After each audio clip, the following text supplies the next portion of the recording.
I'm a 29-year-old office worker named Steven. My wheelchair-using status is what most distinguishes me from other people. I started using a wheelchair because of an accident I received while climbing a mountain when I was a student. Many people tell me that after the injury, I would never want to climb a mountain again, but I do. It's obvious that I love free climbing. I work for a large metal processing company in a factory. I get along well with everyone and have no issues about my working environment. I often consider myself fortunate to be around by individuals like this. I had assumed that I would remain at this workplace forever, but in the spring, I received an unexpected transfer order. I was told to report to the main office. Everyone in the factory, even the factory manager, was taken aback by this. It appears that senior management wishes to emphasize that the company actively hires individuals with disabilities. I work in an office now, which is kind of inconvenient, but I have to be shown around for these kinds of things. I moved from the plant I knew to the head office, where I knew no one, because it's difficult to defy orders from above. I was given a job in the head office's General Affairs Department, which was designated for employing people with disabilities. The configuration of the workstations on my floor told you that they had adjusted in a number of ways to make room for me. When the CEO promised me up front, "We'll improve anything that makes you uncomfortable," I was inspired to do my part to support future wheelchair users who will find employment. It's good to meet you. My name is Cindy Miller. Until you get used to the head office, I'll be your mentor. A charming woman with a diminutive appearance remarked, holding out her right hand.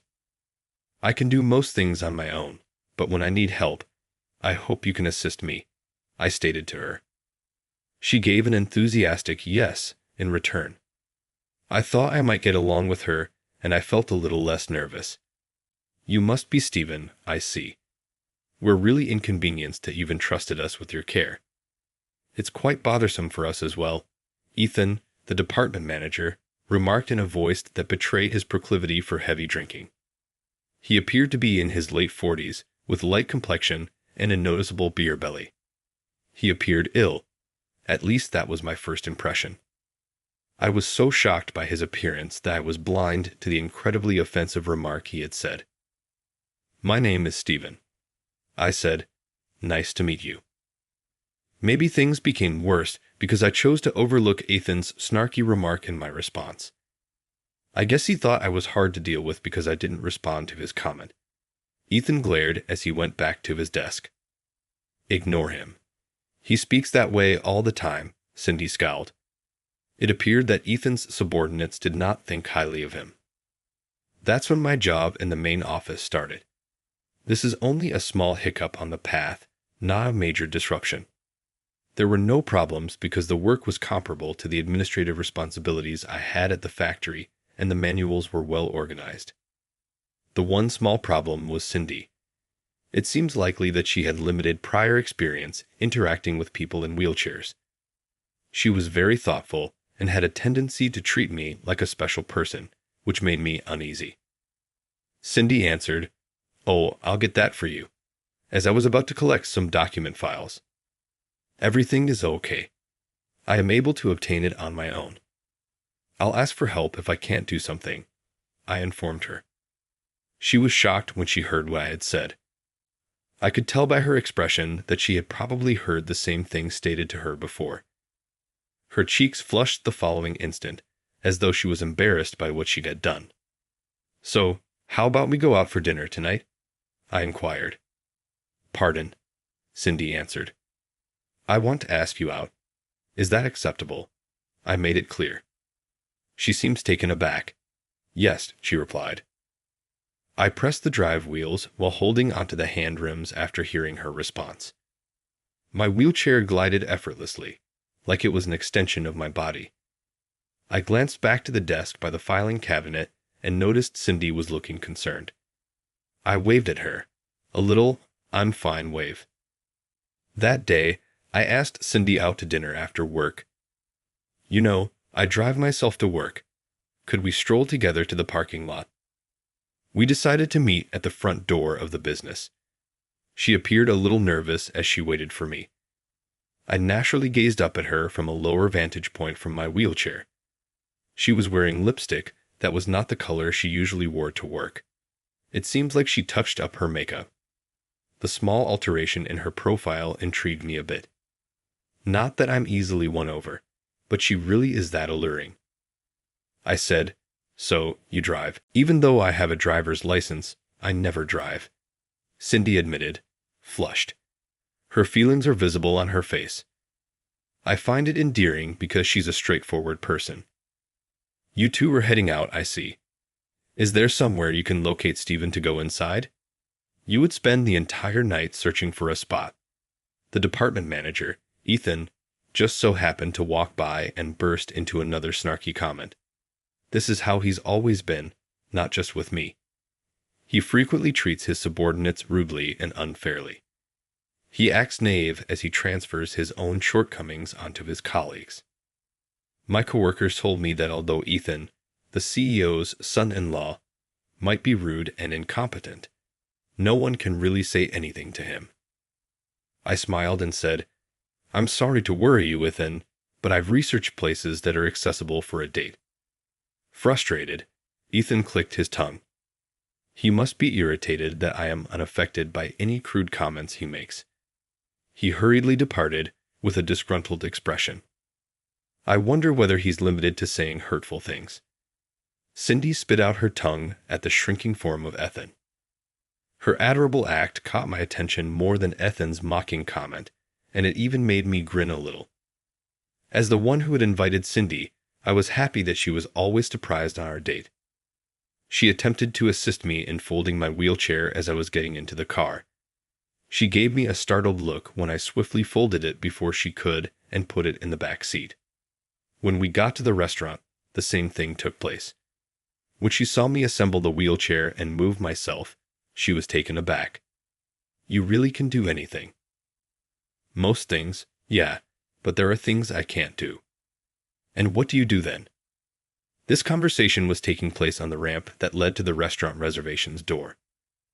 I'll ask for assistance now. Recognizing my limitations is not a sign of weakness. After saying that, I let her in and opened the restaurant door.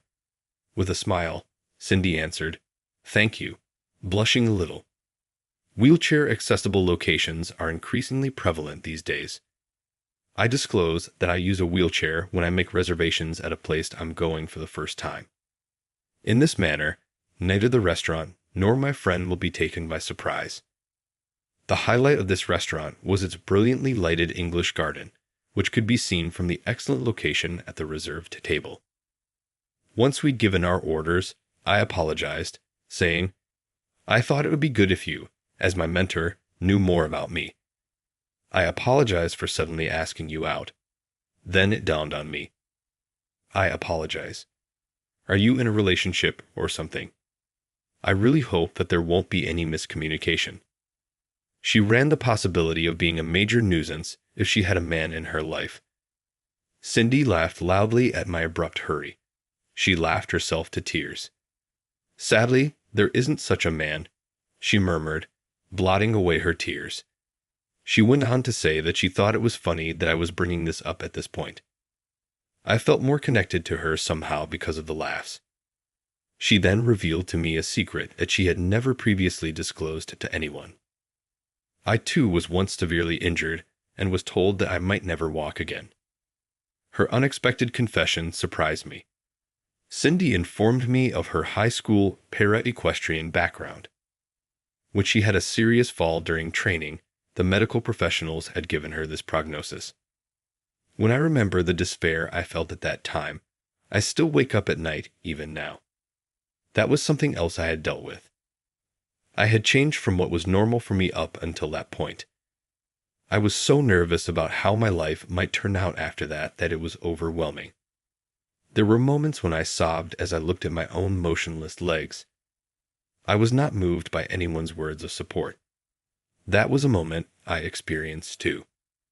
Thankfully, Cindy said that she was able to walk once more following numerous operations and therapy sessions. She still occasionally thinks that the accident was all a dream. She saw in me the very future she had once given up hope for, which is perhaps why she cared about me more than was necessary.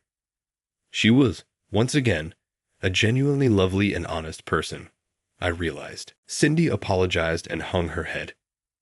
I know that I'm completely different from you, Stephen, but I couldn't help but see myself in you, she said. I shook my head and told her she didn't have to say sorry. Do you no longer ride horses? She nodded at my question, her face looking a little melancholy. She claimed she was now too afraid to attempt it. I see. Let's talk about the upcoming day off. I proposed a date to her for the upcoming holiday. Finally, the day off was here. I drove up to pick up Cindy, not telling anyone where I was going. Without hesitation, I had asked her to make a picnic lunch. I believe Cindy must have prepared it since she grinned a little incredulously and said, "You really have some nerve, Stephen." We arrived at a cliff deep in the mountains after our car excursion. Where is this? Cindy was in awe as she peered up at the massive cliff. Just watch as I climb that. Cindy widened her eyes at what I said. My old mountain climbing friends, who had known me even before I became a wheelchair user, were waiting for me at the base of the cliff. They were supporting me because I was determined to conquer the mountains. Do you think this is secure, despite your claim that you are infinitely capable? No, I'm not in trouble. Simply observe. With the help of my pals, I quickly ascended the rock while she peered up fearfully. She gave me a wave back as I got to the top, looking like she could burst into tears at any moment. I quickly returned to the ground by using a descender and a rope to descend. Observe? I mean, it wasn't all that bad. Why don't you attempt it once more? Don't you want to go riding? It's true that you desire to mount the horse. Cindy nodded at what I said, tears running down her cheeks. She must have been suppressing it for a while. I think it's true that she was afraid of horses, but more than anything, I think Cindy had cut herself off from riding because she was afraid of upsetting the people who loved her. She wanted to stop worrying about her family. I suspect she feels the same way about mountain climbing, which I couldn't give up. Stephen, I feel like I can confidently tell my parents that I'm okay, that they don't have to worry. Cindy was still lovely and gorgeous even if her mascara was a little smudged and her face was a mess from sobbing. A welcome celebration was planned for me in the General Affairs Department approximately 2 weeks after I was transferred to the main office. I wouldn't typically go to an upscale sushi restaurant, but that's where the welcoming party was held. Since sushi is one of my favorite foods, I was excited about the welcoming celebration. But the day I showed there at the upscale sushi restaurant, where the welcoming party was being held, there was an incident. By the time I got into the restaurant, everyone else had virtually gathered. The wheelchair's width prevented me from reaching the short set of steps that I could see beyond the counter. The sushi chef appeared taken aback upon seeing me as well. It's likely that he was unaware that a wheelchair user would be there. It's a fancy sushi restaurant with excellent service, supposedly. In a place like this, I wouldn't have had to struggle normally. My employer, Ethan, came down the stairs grinning while I was pondering my next move. "Oh, are you able to pass that?" "I'm sorry, but since you were on that thing, you can't pass," Ethan laughed. Behind me, a couple of my coworkers held their breath. Ethan spoke with a messy tie, appearing slightly inebriated. "Well, you should just crawl here since you can't pass," Ethan said, bursting into fits of laughter at his own remarks. The atmosphere there froze in an instant. Sushi was all I could think about, and to be honest, I didn't really want to deal with Ethan. "Crawl on over here, please. Did you mention that you were craving sushi?" Ethan made fun of it. Cindy was the one who lost her cool under this provocation. She skirted me and headed straight for Ethan, snatching his tie. "Have some shame, you pig," Cindy snarled quietly. For a brief minute, everyone present must have believed they were hearing things. Ethan seems somewhat surprised by Cindy's assertiveness. This is bad. At this rate, the restaurant might break out in a brawl. "Chef, I really want to try the sushi you make," but it seems I can't get in, I inquired with a smile. Could you possibly make me a customized sushi roll to go? Rolling up his sleeves, the chef remarked, Okay, leave it to me. Cindy exclaimed, I want one too, please, shaking off Ethan's tie as though she were discarding something dirty. Taking the special sushi the chef had prepared for us, Cindy and I left the welcome party site. My coworkers told me that the welcoming celebration, which was supposed to include me as the guest of honor, fell flat and was as quiet as a wake. It looked like everyone was cramming their faces with mouth-watering sushi and scowling at Ethan. I felt a little guilty, but everyone grinned and said they loved the sushi, so it eased my anxiety a little. After leaving the sushi restaurant, Cindy and I went to a local park to eat our sushi. Cindy, despite her anger, made a quick, impetuous gesture and shoved a piece of sushi into her lips. You know, it might taste better if you take your time, I said. Cease speaking. I'm upset, she shot back. I savored my own delicious sushi while observing her violently cram her face with sushi. Given that there were more toppings than the typical premium sushi, it was most likely a treat from the head chef of the restaurant. When I got to the office the following day, it appeared that the previous night's events had created quite a fuss. My coworkers were apparently furious with manager Ethan for his actions and were about to file a complaint with HR and management. One of my coworkers surprised me by explaining, You were simply the last straw.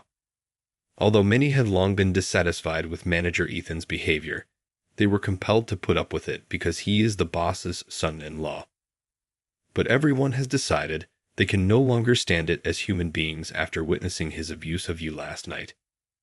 As for me, I thought maybe it was time to let go since I'd had my sushi.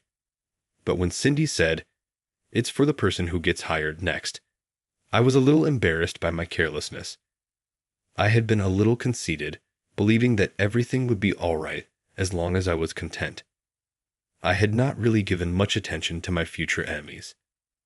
HR began interviewing people, and soon I was in. The CEO was also present in the meeting room that was set up for the investigation. This was obviously seen as a severe matter. I apologize for what my son-in-law did. It results from my oversight.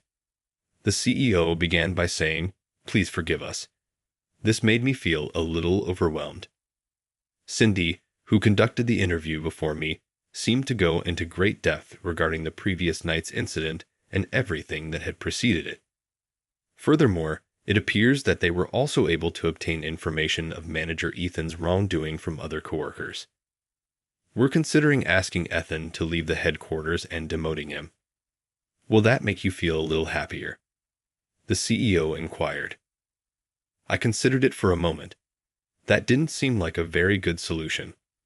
I was asked, What do you think of manager Ethan? By the CEO once more. I made the decision to be open about how I felt.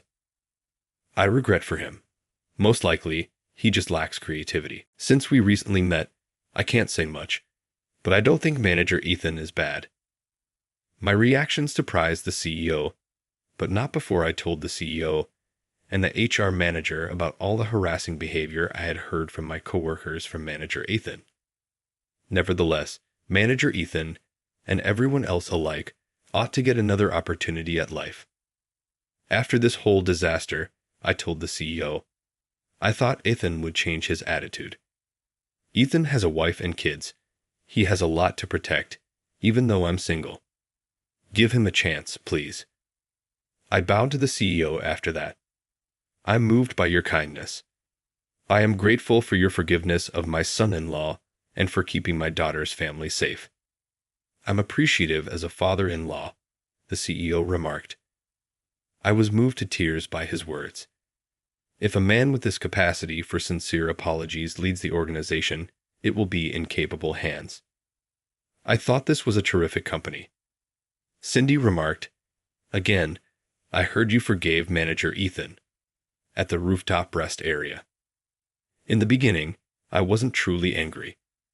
Forgiving him, doesn't that seem a little conceited? I stated.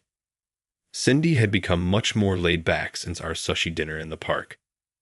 You are aware of my thick skin, don't you? My charm lies in that. I met Cindy's glancing glance with a cheery, "It's all water under the bridge now." She was upset with me.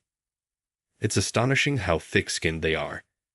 You're a big-hearted man, and that makes you a fantastic person, she said in jest, changing her tone from angry to amused and grinning.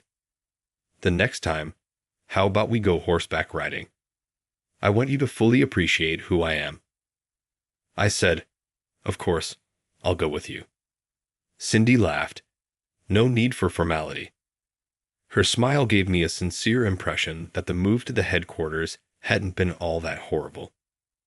Later, I was shocked to learn that my employer Ethan insisted on deeply kneeling in apology.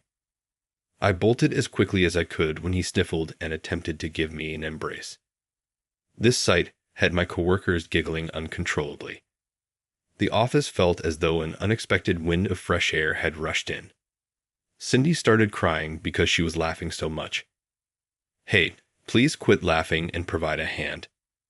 That's not what I would anticipate from Stephen, the independent one. I couldn't believe what she said. Still calling me Stephen, Ethan persisted in attempting to give me a hug. "If you'll make me your girlfriend, I'll help you," Cindy said in a voice that was only audible to me. Her charm lay in her audacious side that contrasted with her demeanor. "Let's get married instead of just dating," I said. "Okay," said Cindy, getting up from her chair and putting herself in front of Ethan. "Could you please not smear your snot on my future husband?"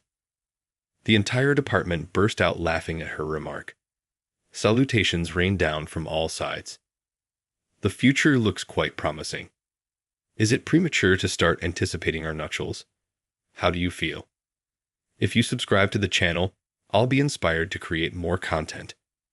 Until the next video, see ya.